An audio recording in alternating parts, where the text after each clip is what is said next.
So here we are. So let's continue where we were, which is we are in the middle of this article that was not just an analysis of a sugya and Shas. It was actually Rav Lichtenstein Zatzal was actually trying to parse a question that he was asked by various apparently leaders of youth movements in Israel. Recall the basic question was, can we take a tiyul on Chol HaMoed Sukkot? And we, in our shiur, over many weeks' time, with some interruptions, granted, had analyzed all of the background sugya in Masechet Sukkah and Daf Chav Hey and Chav Vav. And that helped us to hopefully be able to run through, with Rav Lichtenstein, so to speak, a processing of the application of the abstract discussion in the Gemara to the very practical realities of, so what does a youth group do if they want to go on a trip on Chol HaMoed Sukkot, such that they may or may not have access to a sukkah? And remember that the sugya was predicated on the idea that people who travel don't need a sukkah. If they travel by day, they only need a sukkah at night. If they travel by night, they only need a sukkah by day. If someone travels by day and by night, then they don't need a sukkah at all. And what Rav Lichtenstein was analyzing in the sugyas that we had spent all this time on, both the sugyas of the Gemara, as well as various among the Rishonim, was to try to understand, okay, what's the practical halacha? And Rav Lichtenstein was parsing back and forth. We saw that over a number of pages. Where we came to at the end of last shiur, for those who missed the last shiurim, in fact, it was really two. It was around the time of the Yurtzah of Aaron Zatzal, so it fits very nicely in terms of sort of paying homage to him, was from a halachic vantage point, you could make a pretty sound case that on the pure halachic categories, one who is traveling, unless they were able to find a sukkah easily, if there was some challenge or hindrance because the group arrived, let's say, to wherever they were staying at night, already after dark, and there was time for dinner and all different than a pe'ula. And then after that, do they still have a chiyuv to build the sukkah? His basic answer was no, there's no chiyuv to still build a sukkah after the fact. Remember, we discussed this. And he said, well, people would drive to see a friend one yishuv over, so why can't you just go one yishuv over? But you're traveling with a group of B'nai Noar, you want to see Eretz Yisrael. It's strange to come to a person's house and say, I have 50 kids in the bus, can we all sleep in your sukkah? It's lo na'im to do such a thing. It's one thing if one person, two people, a family, even there, to go to a stranger's house and just say, I want to come into your sukkah, is strange. But Rav Lichtenstein basically seemed to say on the halachic side that one could make a pretty cogent case that that technically one doesn't have to actually sit in a sukkah if they were on a tiyul with the youth movement, such that they were only going to arrive in the place of, too late really to make a go of it. Remember, if they get there before dark, so then it's going to become dark, and then they really have a chiyuv, etc. Everyone remembers this from our previous installment? Mm-hmm. Yeah? Okay. So now let's move to the next phase. If you have the PDF, you can open it. If you have the Sefer, Minchat Aviv, then you can open that. And if neither of those, so you'll look with me on the screen, and we'll look at it together. And we're already on page, for those looking in on their version, is page 581.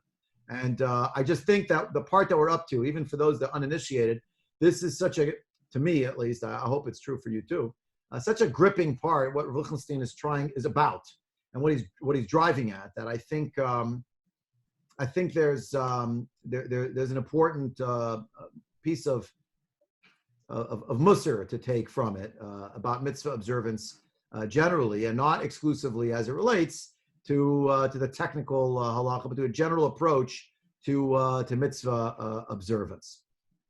Let's get everybody on the screen. So here we are. Okay, so we came over here, Dalet, to Ad Kam Chana Hilchatit Tzara Utzrufa. You have that here? Okay?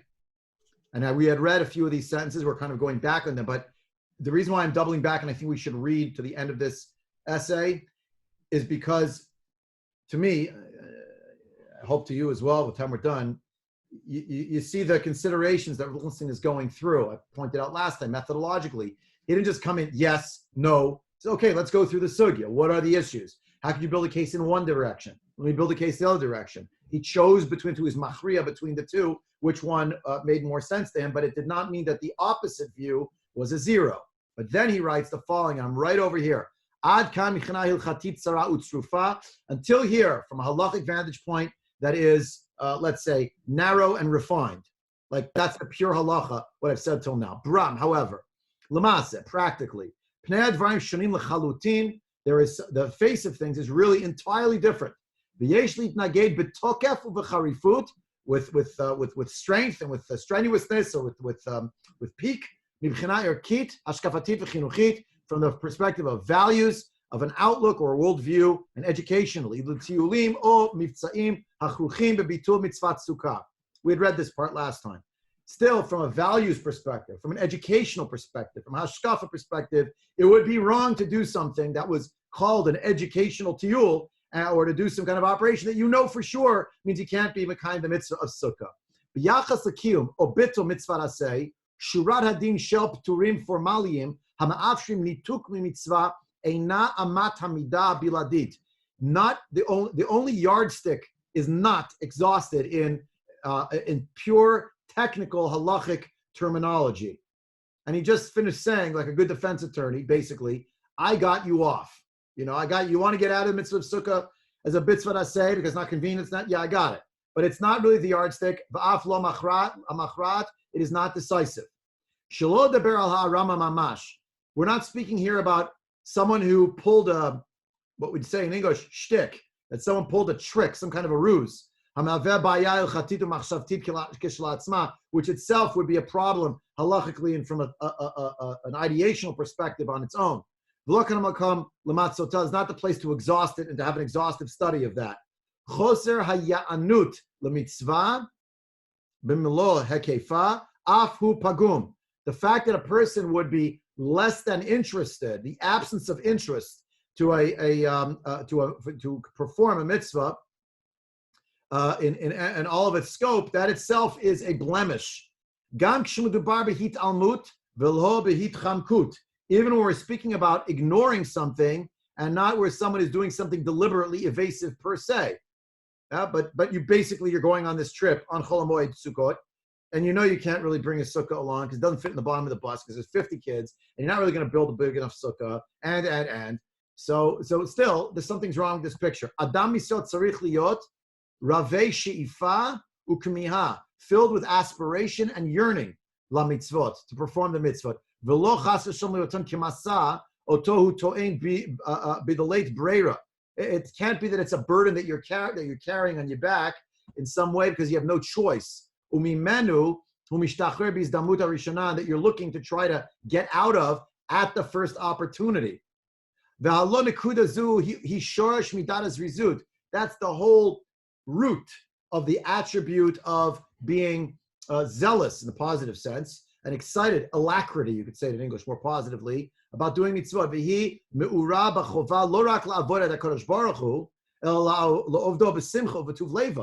Which is not only the obligation, the person feels I have a responsibility to keep the mitzvahs, but more than that, I want to worship God, I want to serve Hashem with simcha, with the goodness of my heart. L'divrei Rabbi Eliezer, ha'oseh tfilato keva ein tfilato tachanunim. One who makes their prayer into something that is fixed, i.e., davening is no more than rote, saying the words because you want to processing them. That person's tefillah is hardly supplicatory. It's not a petition anymore. Hamit parshim lefi dat Rabbi Oshaya. Meaning, anyone whose prayer is upon them like a burden. It's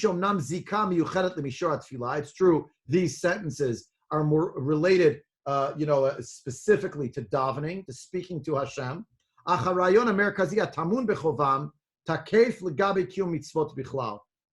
the idea, the central idea that is hidden within the obligations related to prayer are in force with regard to mitzvah generally. And why and how could it be otherwise? Okay, everyone with me till this point? Yes? Okay, let's keep going. If we finish the article a little earlier, we'll just go back to the Gemara. But I feel it's really important to see this inside because you're getting sort of the force of not just of personality, but of argumentation of Rav Lichtenstein, which he put into the halachic essay It's not separate magisteria. Like, here's what I think as a Jew, and here's what I think as a Jew who's going to tell you the pure halacha. The two are enmeshed, and they should not be cloven one from the other. I would say, actually, this is also halachic as well. So he writes as follows. Rabbi, oh, sorry, go ahead, Ed. Please. So I understand everything you're saying, but it seems to me that he's coming from the assumption that you're doing this in order to get out of something, as opposed to say maybe it's for the beauty of the chinuch or whatever it is that you're doing that seal for. Good. So there's a whole other side to it. Why are you doing this? Okay, good. So wait, it's coming. You're absolutely right. Rav Aaron Zatzali thought of this already. Yeah, you're right. Right? Because you could say, well, they're not asking Stam. They don't want to. If you told me the argument was Stam, they want to go to Disney World, and there's no sukkahs in Disney World. They're too lazy to leave Orlando from the theme park in Orlando. There's no sukkah in Cinderella's castle. They're going to go and they're going to stay wherever they're going to stay. What could they do? You're right. And yet here, what are they doing? They're trying to get closer to understanding, appreciation for Eretz Yisrael. What could be bad with that? That's the whole. Isn't that too an important part of Judaism? Sure, it is. Zionism. Yeah, Chibuv Eretz Yisrael. So that is playing, certainly. But let's continue. You'll see he's going to address it shortly. Writes Rav Aaron. What if there was a wine shortage? Nonetheless, you should make Kiddush immediately when Shabbos starts with the wine. When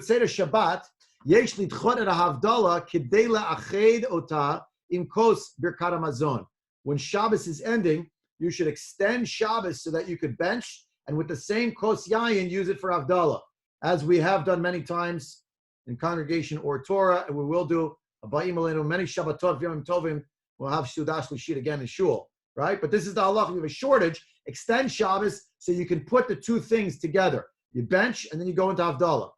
And Avdel min ha-Meket ha-Gemara. Here's the Gemara's understanding of how this goes. It explains.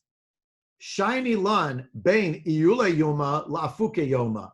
There's a distinction between going into the day and going out of the day of Shabbos. Iyule yoma kol kamadim makadminan le adif umechavavinan le. The more we can extend Shabbos, making early Shabbos earlier, so that we try as much as we can to do that. We're showing our love for Shabbos. Afuke yoma, but leaving the day, me'achrinan le, we try to defer it as much as possible. Why? Ki heichi de lo lehave alan ketuna. It shouldn't be perceived that it's some kind of a burden. Shabbos is hardly an albatross around our neck. Au contraire, Shabbos is what we live for the week, to have a Shabbos, yeah? So, says Rav Lichtenstein, Dvarim ele einam begeder drush o chasidut. Now, there's anything wrong with that, but he said that the Gemara here did not speak with some kind of homily. It's not a beautiful, warm word of chasidut. It's hashkafa that is bound up with the halacha. He mishakfim tfisai chatit b'mlo otzmata v'hekefa me'ever l'mishor haformali ha'metzumtzam. So these words take on they're within the realm of, and they have a force of halacha in all of its power and all of its scope. And it's well beyond the formal, narrow confines of what you could technically do or not do. You follow? Now, where Rav Lichtenstein got this idea, I'm sure he came to it on its own, but this was classic. This is how the Rav, Zechat Tzaddik Karshli Bracha, how Rav Soloveitchik functioned. His halacha, he believed, his hashkafa, his worldview, he believed, had to be built out of the world of halacha, anchored in halacha, sourced in halacha, and built out of halachic sources. Contrast that with the world, let's say, of Rav Kook, also Zechat Tzaddik Karshli Bracha, a great gadol, who built much more of his hashkafa out of the world of Chachmat HaKabbalah, of the world of mysticism, or the world of Chassidut, that builds so much also out of the world of Torah HaNistar. For Rav Lichtenstein, in the vein of the Rav, had to be founded in halachas. These are mishakfim, hashkafa. It's a worldview. These words are grounded in halachic terminology, and that's meant to inform us. Yitachein shebitav before Sam Shel Ramban. Here's a parsha bingo right here. I'd like to say it was this past week's parsha. Naval B'Reshut HaTorah, one of the most well-known statements of the Ramban, and the entirety of the commentary of the Ramban al Torah. Look in Parshat Kedoshim and Parshat Kedoshim, the first pasuk, The second pasuk early, Kedoshim Tiyu, be holy. There the Ramban says there's mitzvahs.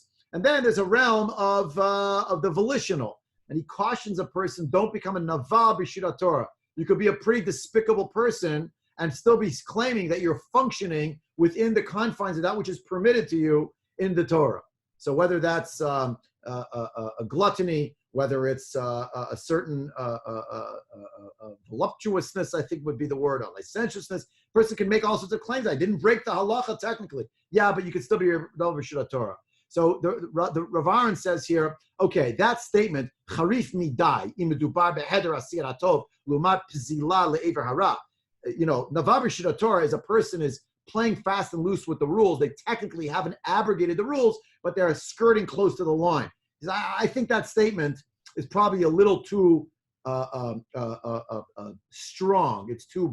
It's too pungent or intense a sentence to say about a person who is getting out of a mitzvah aseh. That's not what the Ramban had in mind. The Ramban had in mind a person who's doing things that clearly are not consonant with Torah values at all, that aren't exactly violative in any concrete sense of a mitzvah, but it's clearly out of the realm of what was intended. Here he's saying, I think that line is a little too much. But the root of the matter, the idea a person could be within the system of Torah, could say, I've not broken a single mitzvah, and on a technical level they have not. But the idea that a person is not truly acting, we might say, in the spirit of the halacha, that he says, he thinks is going on. Habikora smuya shematach Rav Chizda al tichkumo shel Rami bar Tamer sheifsher lo le'achez b'turim shonim. The criticism, the veiled criticism that was leveled by Rav Chizda on the stratagem or the wisdom, but here in the sense of cunning, of Rami bar Tamer, who found a lot of Pturim for himself. The Gemara says that he said to him, Chazin alach de charifat tuva. Today we would say to a person, you're being too smart. You're a really smart person. He didn't mean it in a positive vein, but rather in a pejorative manner, that he leveled such a criticism. Ulai hamoked ha'ilchati ha'ikari lavharat yisod zeh barishonim hu mitzvat tzitzit. Maybe the moked would be the anchor, not really the anchor. It's the focus, the central point within the halacha, the main one that would clarify this principle within the Rishonim is the mitzvah of tzitzit.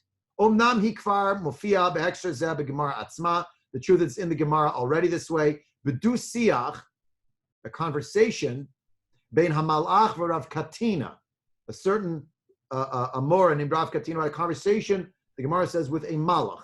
Hamatuar b'mizgeret diyun al tzitzit kechovat mana or kechovat gavra.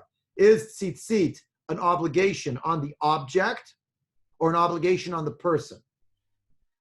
Everybody with me? Let's learn this Gemara together. Yeah, didn't you skip the last line of the previous paragraph? I think it's a beautiful line. Oh, I did. I'm sorry. Yeah, sorry. Yeshna, thank you. Yeshna chochma shmurli balea l'ra'ato. Right, thank you. I skipped it. I must skipped it. There is such a thing as wisdom that is preserved by its owner, the one who has the chochma, to their detriment. The person is applying. In other words, the person can be applying their intellect in a very smart and cunning way, but the net result is not good. It's malevolent from a halachic vantage point. Thanks, Art. Yeah. Okay, so now here's the Gemara with a malach having a conversation with Rav Katina.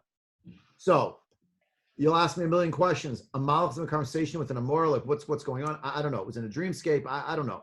This is the Gemara. We'll take from it its points and we'll leave aside hashkafic questions about a malach having dialogue about mitzvahs with a person.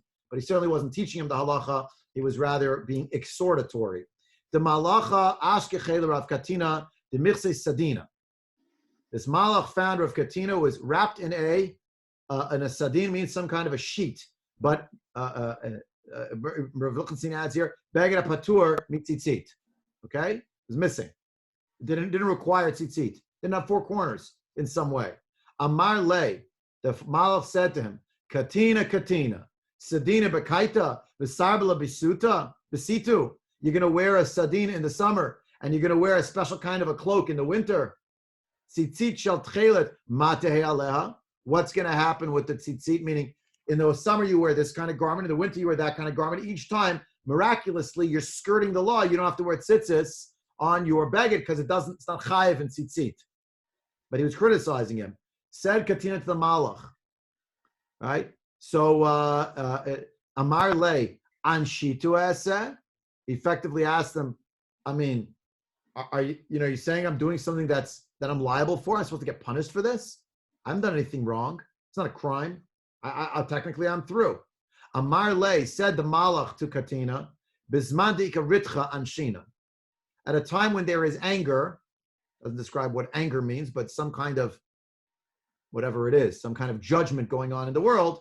So for that person, or generally in the world, so then they'll be punished for having skirted the law, for having not done what they need to do and finding ways to get out of it. So basically, the Gemara goes on. Well, this makes sense. This claim of the Malach makes sense if it's really a personal obligation to wear the tzitzit on a four-cornered garment. I mean, this really wasn't a four-cornered garment that required tzitzit. That was the point. So if it's a chovat gavra, meaning it's an obligation, every person, every man has to wear tzitzit, sahain de mechayev de lo karame, right? So he's obligated, and he didn't do it. Eliyamad chovat talitu, hola mechayva. But if he's wearing a talit, and the talit doesn't have four corners, so he's not obligated to put on tzitzit. So what is he getting attacked by the malach? Yeah.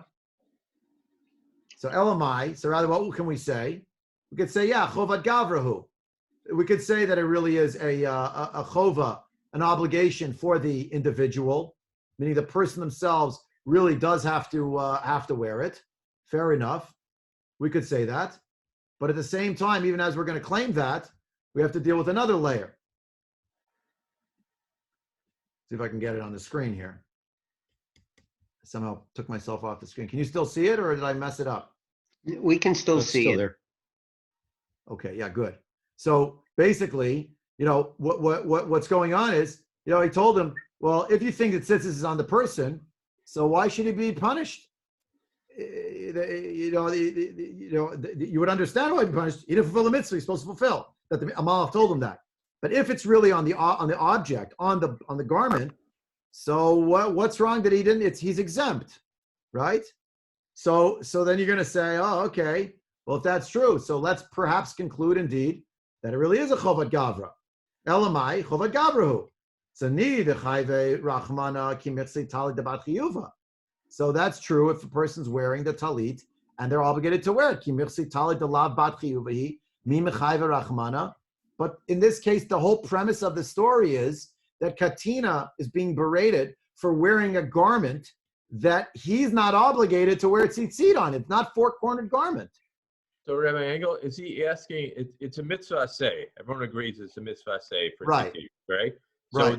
So they're asking about, I think, is the rabbi asking about whether, what is the mitzvah say? We know it is mitzvah, but is it on you're saying, is it on the garment, or does he have to actively go out and seek and find? Right. So I'll give you the best example, right? There was a mitzvah to eat matzah at the Seder. It's a mitzvah to eat matzah at the Seder. When is it a mitzvah to build a makkah? If you have a flat roof. Your house doesn't have a flat roof, you're not obligated to build a makkah, right? So if you don't have a four-cornered garment, you have to run out to go buy one? That's the argument in the Gemara. Do you or do you not? Clearly, Amalek came and criticized Katina. He said, in the summer it's this, in the winter it's that, and what about tzitzis? So if Katina asked them, well, you're going to punish a person who didn't do a mitzvah aseh? So the Amalek told him, yeah, in a time of ritcha, in a time of anger, there's judgment going on. Yeah, you'll be punished for that. So the Gemara starts analyzing. If you say that tzitzis is really on the person, the chovat gavra, so we understand that to be punished at a time of ritcha for not wearing a garment with the four corners and putting tzitzit on it. But if you hold that it's about attaching to the garment, if you have one of four corners, so these garments were clearly exempt. That's why the Malach came to him, because he wasn't wearing tzitzit. No, because he found a way to wear garments that didn't require tzitzit. So what's the punishment? What right? And that's what the Gemara here is coming to. But I'm confused. Right? You want to say the chavad gavra, fine, but That's when you're wearing a bar chiva.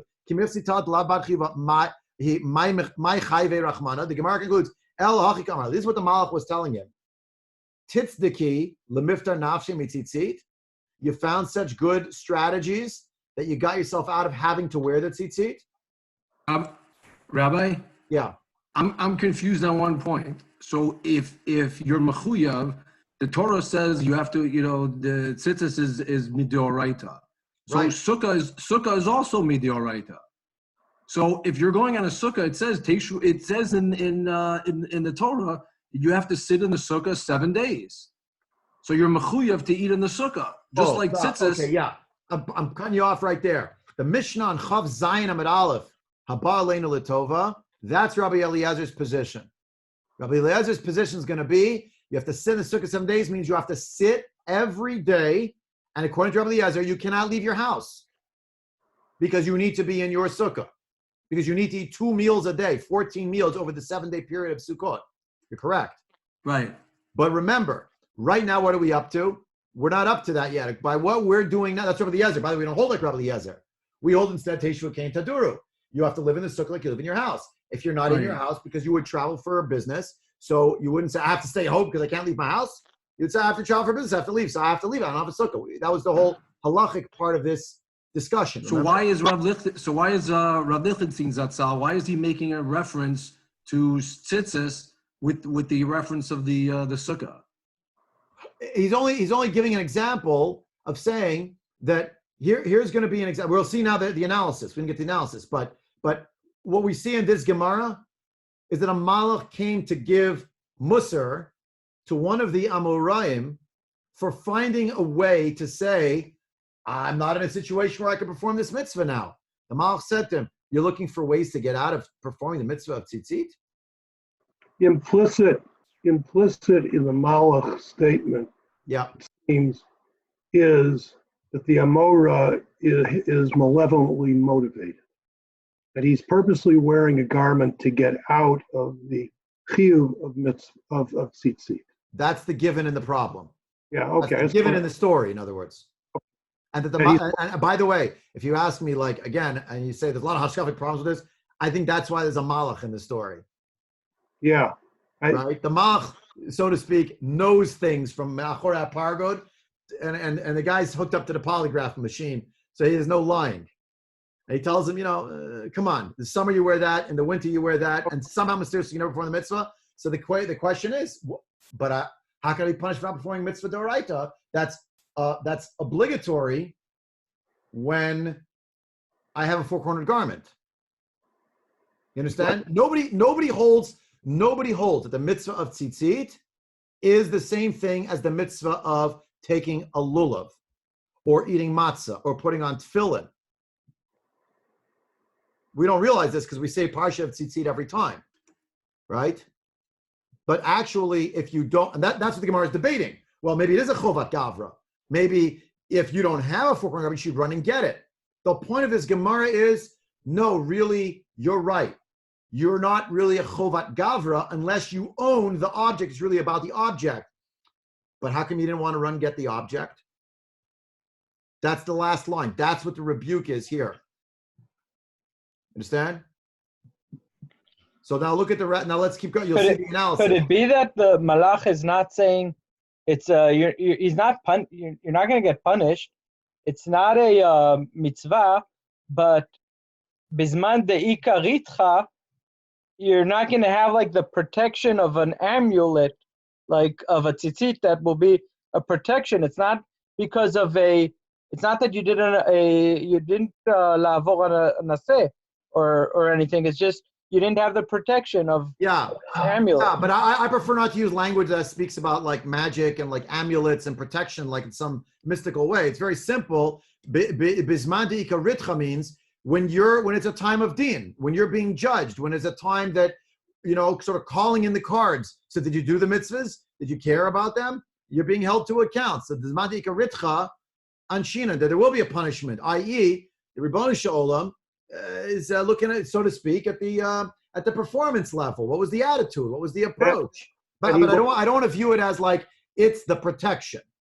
he went out of his way to circumvent the mitzvah, and he may have done it in a legal way, but he went out of his way to circumvent performing the mitzvah. Nachon.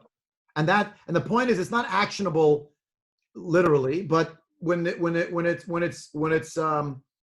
the time of din, when there's bad things happening for the individual, for the world, this does become an issue. Like, why did you had an opportunity to do a mitzvah? Why didn't you do it? So watch what Rav Lichtenstein does with this. Kanirel smach sugyazu pasak harambam likrat sof ilchot tzitzit afal pi she'ein adam mechuyev liknot lo talit ulitatef ba kadei sheyaseh batzitzit. Even though a person is not mechuyav, the Rambam is very careful with his language. He's not mechuyav, he's not obligated.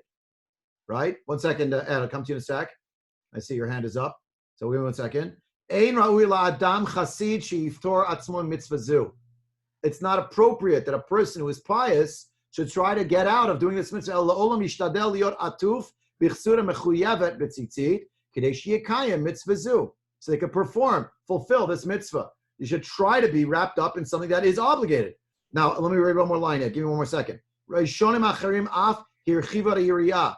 Other Rishonim stretched out the curtain here, meaning they expanded it. Hein bekach shalot tzimtzemu et chovad ishtadlut zo la'adam chasid ela hitilua al kol echad ve'echad. Whether because they took away the words a pious person, but they applied it to every person. Ve'hein bekach shedanu b'chazara acharei mitzvah tzitzit al reka shifal mitzvot bichlal. They saw tzitzit as emblematic of all the other mitzvot, right? Uschartem et kol mitzvot Hashem, right? Never mind, gematria is about tzitzit, but just uschartem et kol mitzvot Hashem, it's about keeping the mitzvot tzitzit as shkula keneged. So they took that as an exemplar, as an emblem of the attitude to mitzvot. Umikol makom nachon l'chol yirei shamayim kotev harosh. The Rosh writes, anybody who fears heaven, it's appropriate liknot talit bat arba kanfot lechayev atzmo betzitzit shehi mitzvah gedola v'chasuva kidamrinu b'Breshit Rabbah, as it says in Breshit Rabbah, v'chi Moshe Rabbeinu hayad dachuk likanes la'aretz le'echol mipriyav lisbol mituva.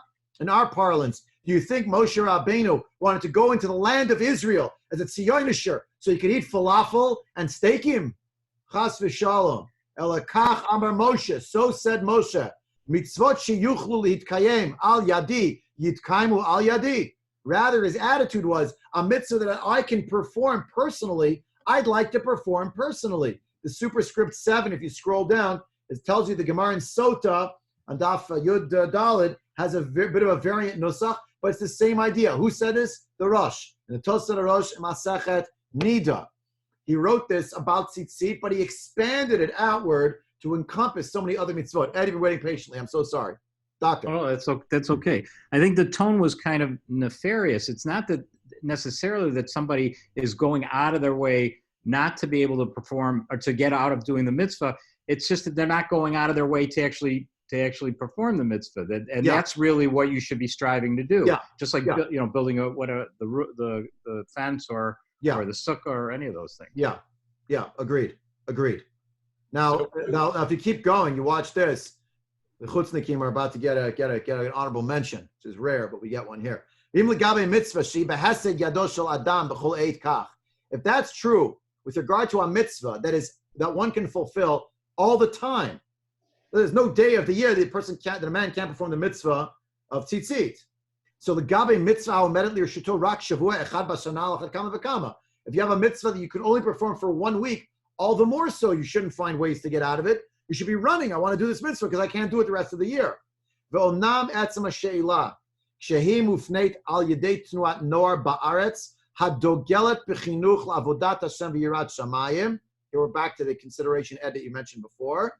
And indeed, when this question comes from a youth movement in the land of Israel, whose flag they hold up as chinuch to help people serve Hashem and to have greater fear of Shamayim, Yirat Shamayim, v'asher lo ma'at b'nei Torah mu'urin bahen, which is populated by not a few b'nei Torah, me'oreret tmiha, itself arouses a question in the sense of consternation and wonderment.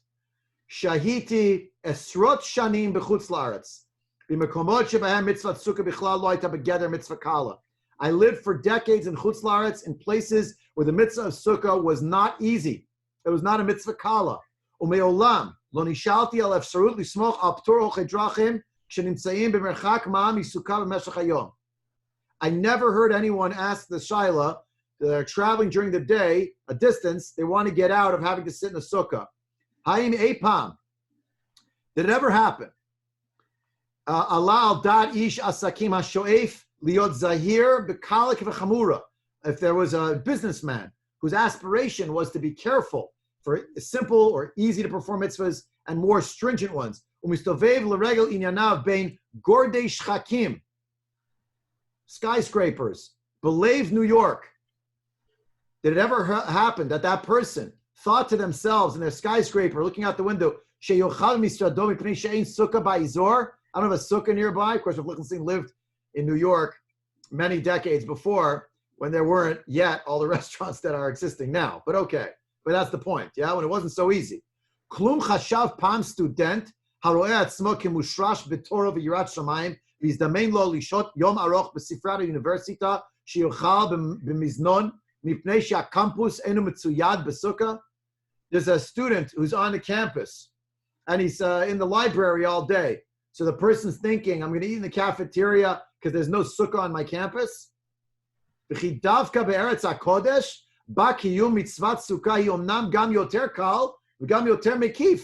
more all-encompassing, and it's even easier to do in Israel. And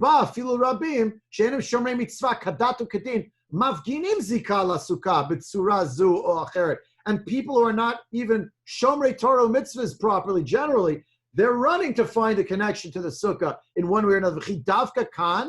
Yarshula atzman b'nei Torah l'zalzel b'kiyum mitzvah zu b'melo hekefa.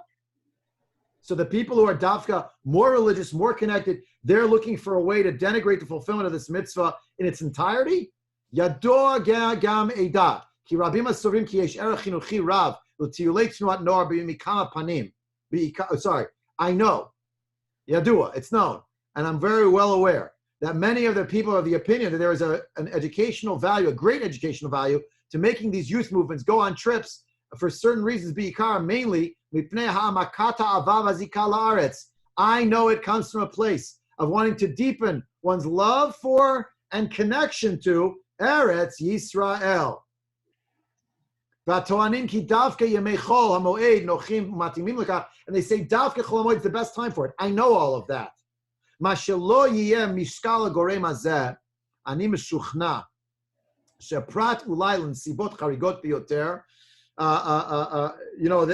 understand, I understand this whole story, but I'm convinced that unless there is some kind of condition that is really extenuating, המסר החינוכי החשוב ביותר שניתן להעביר לבני נוער בחג הוא העמקת מודעות ורגישות לזהירות וזריזות בקיום מצוות.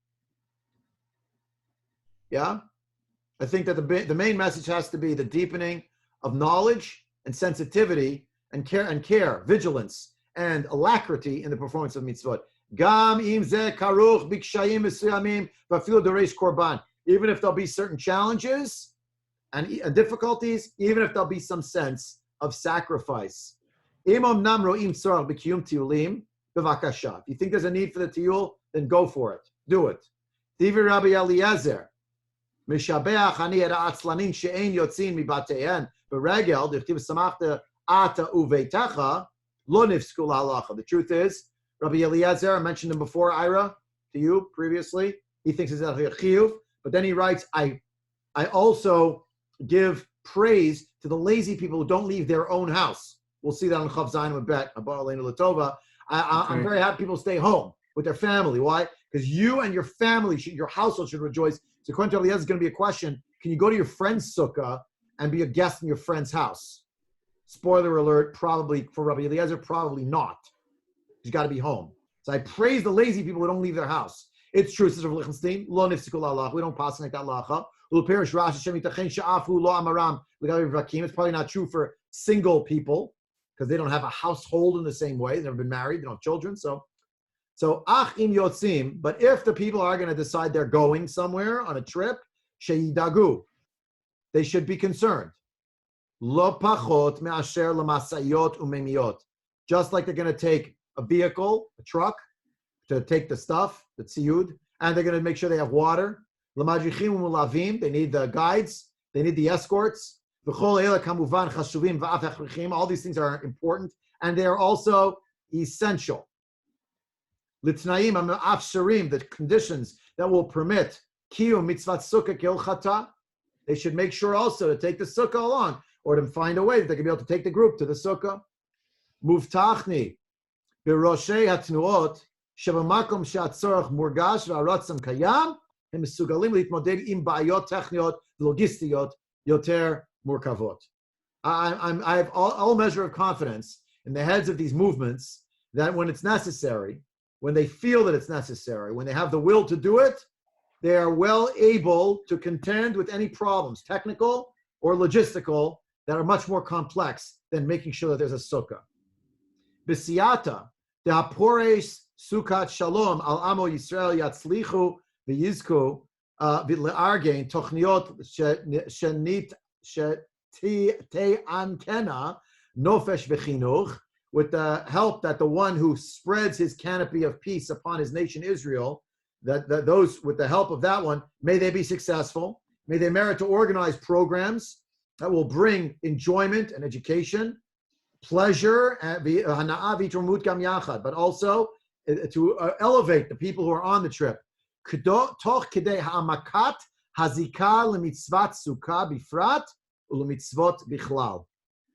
By deepening their link to the mitzvah of Sukkah specifically, and to mitzvot generally.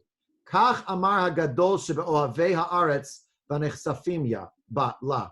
So said the greatest of those who loved the land of Israel and who pined for the land of Israel. Mitzvot sheyuchlu lihitkayem al yadi, yitkaimu al yadi.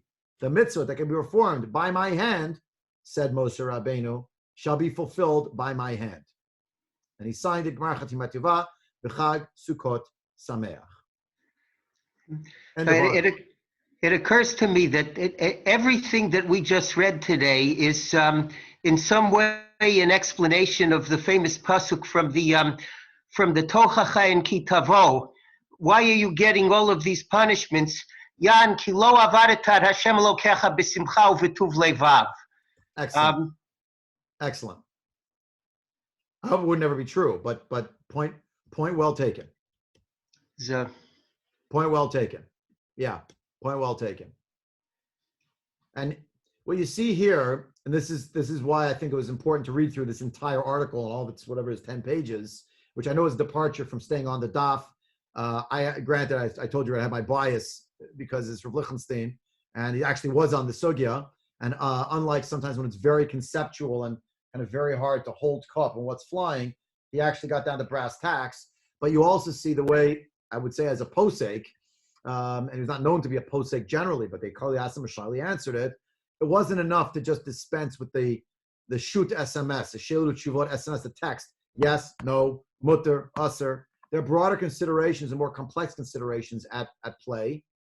Now, if you wanted to be intellectually less honest, I don't say dishonest, but less honest, he would have just had the end of the article where we started tonight. They wouldn't have bothered with the first 7 pages. But the point is, to be intellectually honest, is yes, technically this is true, and I'm going to show you how it is true. I'm going to show you there are 2 sides of the argument, right? So he's not a lawyer building a case.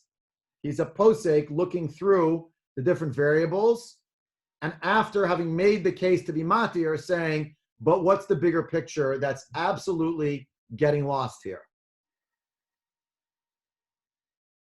Now, one of the issues, and I'll tread carefully here, but I'm going to say it in gentle and delicate language, but I think it's also at play here, and I'll apply it to our moment and our community, and I won't apply it to what's going on in Eretz Yisrael, because I don't live there, and he lives there, and that's what he said there.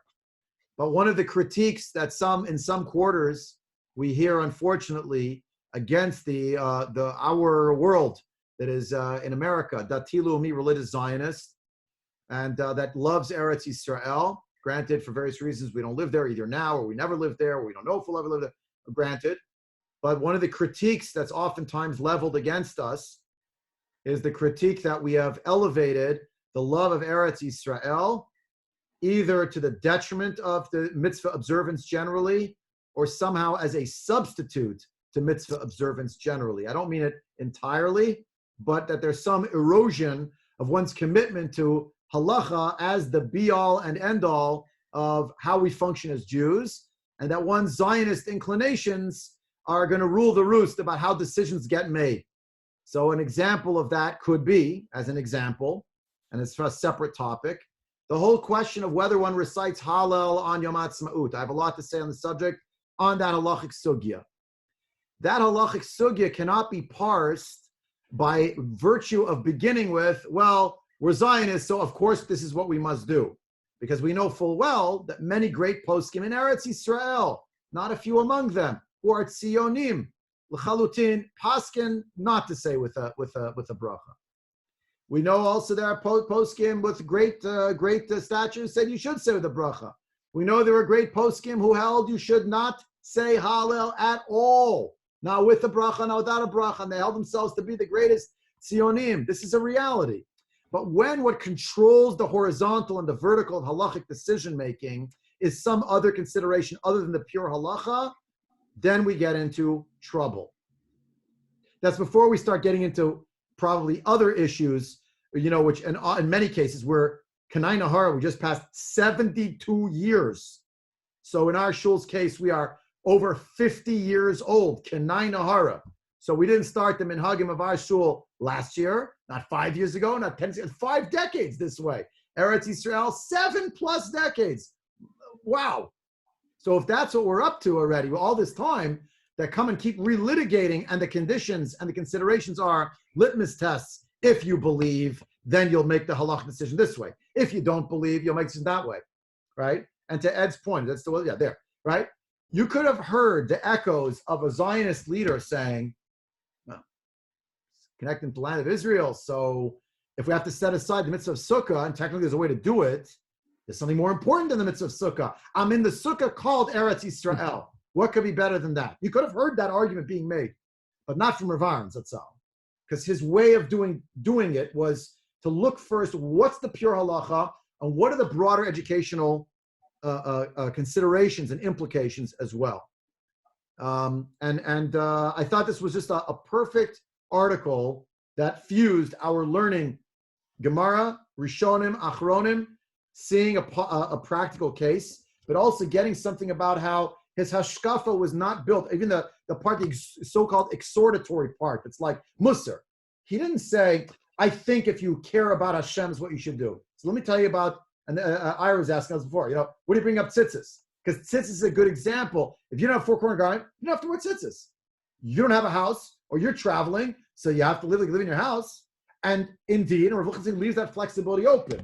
A person who's going to call the rabbi and say, I'm stuck. I have to go to some crazy place. I have to go to I don't know where. So there some place, there's no way to get a sukkah. I can't travel with a sukkah. It's going to cost an extra $1,000 to bring it on the plane.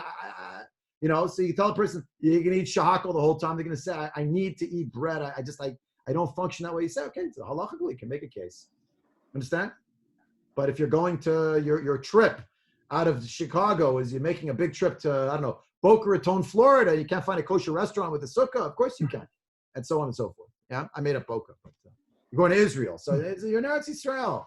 And this was one of the things that I know that Rav Lichtenstein, not always popular in this regard, but this was one of the things that he oftentimes spoke about in the yeshiva and came across in these kinds of situations where he said, we love Eretz Yisrael, we're Mekayim Mitzvot in Eretz Yisrael, but the reason why we're here is not then to have some kind of lassitude or to find ways to figure out how technically, with the thumb, we don't have to do this or that mitzvah. These are great opportunities to relate to HaKadosh Baruch Hu, who better loved Eretz Yisrael than Moshe Rabbeinu. So we have this chut to be in Eretz Yisrael. We should do every mitzvah that we can. More of a maximalist approach. There also, which is part of his genius and his leadership, is that he said, look, heads of the youth movements, there are practical ways to work this out. Yes, absolutely. And that is a very different consideration. And if he did not have to go down the path and we could suggest how he would go. He did not have to go down the path if there were not reasonable, practicable alternatives, what his tshuva would be. True. And True. the ending of the essay is, look, guys, you can work it out. Yeah. And there's a strong halachic foundation of why we don't have to dilute or compromise the mitzvah. Yes, exactly. A perfect summation. Wow. So thank you. Thank you all for being on this call. Next week, God willing, we're actually literally going back to the Blat Gemara. We're going to open on Chavav Amud Bet with the whole sugya of Achilat Arai, eating in a happenstance manner, i.e. not eating a meal perhaps, or not eating vast quantities of foods. And all of that, obviously the halachic considerations won't be practical at the beginning, but eventually we'll get to this. Monday, May the 11th. Mincha is at, 7:50. So Tillim together is 8:10. We're going to have to meet at 8. Why don't we say next week we're going to meet at 8:15? So we call it even? Oh, Is that okay? That works, yeah. that works. I'll send out a 8:15 to reminder. 9? 8:15. Pardon? 8:15 to 9. 8:15 to 9. Yeah. Okay. Okay? Shkoch. Next week, 8:15. You'll have that in your reminder, please? Yeah. I'll put it on the week at a glance, and I'll send out the reminder, God willing, as well. Judah, Judah, you want to say something? You're muted. Okay, go ahead. This Shabbat is Pesach Sheni. No, it's Friday. Well, This it's week, Friday. this week, yeah. Yeah, correct. And is there any way we can get some idea as to what have they done בזמן שבית המקדש היה קיים? הם אכלו פסח שני על מצות ומרורים, זה ברור, כן? Says so. קורבן פסח, אבל על מצות ומרורים יאכלו, כן? Yeah. Now, were they obligated for matzot for 7 days or not? Just Korban Pesach, and that's it. That's it. Whoever was doing Pesach Sheni, no Isser Chametz, and no matzah 7 days, one meal. Eat the Korban Pesach al matzah u'merorim lo yochlu. Sandwich. That's it.